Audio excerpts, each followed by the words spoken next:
We are here to solve a regular grammar problem. So let us take an example where our language L is defined by a is power I, b is power j and c is power k. Edit a constraint to it, j equals to I plus k. Now by j equals to I plus k, we want to say it like if I equals to 1, k equals to 3, then j should be equal to 4. That is, if I comes one time and c power k, that is c comes 3 times, then b should be 4 times. B. This should be our language formed by this. So now we are here to make the grammar for it. We'll follow certain steps. The first step is pairing up. Okay, sorry, my problem. Okay, pairing up. Now in this you have to just do one thing, replace j by I plus k. Okay, you have to replace the j, the given constraint, by I plus k. Now what we got here is L equals to a is power I, b is power I plus k and c per k. Okay, now remember one thing, you have to pair them up such that a's i's are together and k's are together. So when we paired them up, it will be like this: a is power I, b is power I, b is power k, c is power k.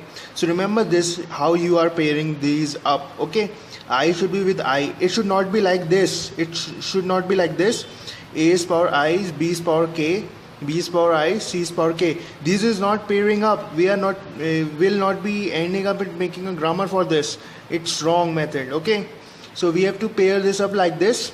So now name them as S1 and S2. Okay, we are taking a new variables for them. In step 2, now we'll start our production rules for it. We'll start with a symbol S tending to. For this situation, we'll just simply have to write S1, S2. Now we have to remember this. We have to make a grammar in such a way that the sequence should not be altered. You know, after A there should be B, and after B there should be C. This sequence should be maintained here. So now what we're doing, taking a symbol, starting symbol S, and we are producing from it S1 and S2. Now what S1 and S2 are, we'll define them here. S1 will be this. From this you can see S1 should produce A and B. That is, A should be I times, then B should also be I times. That is, we can produce this by our production rule. S1 tends to A, S1 B. I hope you all understand this, where S1 is terminated by AB. Now this will always produce a language of this kind, S1 B, then it will be like AA S1 BB, AAA S1 BB, and ultimately at the end AAA BB BB. So I hope you understand it. Now we have defined for S1. Now we will define it for S2. So S2 will be, producing B and C, which are equal in numbers. So we'll write here B S2 C, and we'll end it by BC. So now guys, these is the prediction for our language this. Now we'll just, in step 3, we'll just make it short here. When we'll write its grammar, it will be all the symbols used, S, S1, S2. Now it comes A and B and C. Now all the production rule, you don't have to write these production rule again and again.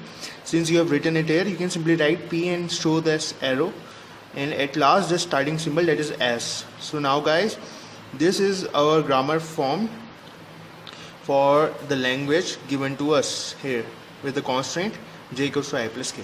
Thank you very much. Please share your comments and questions if you like us to solve for you. Thank you.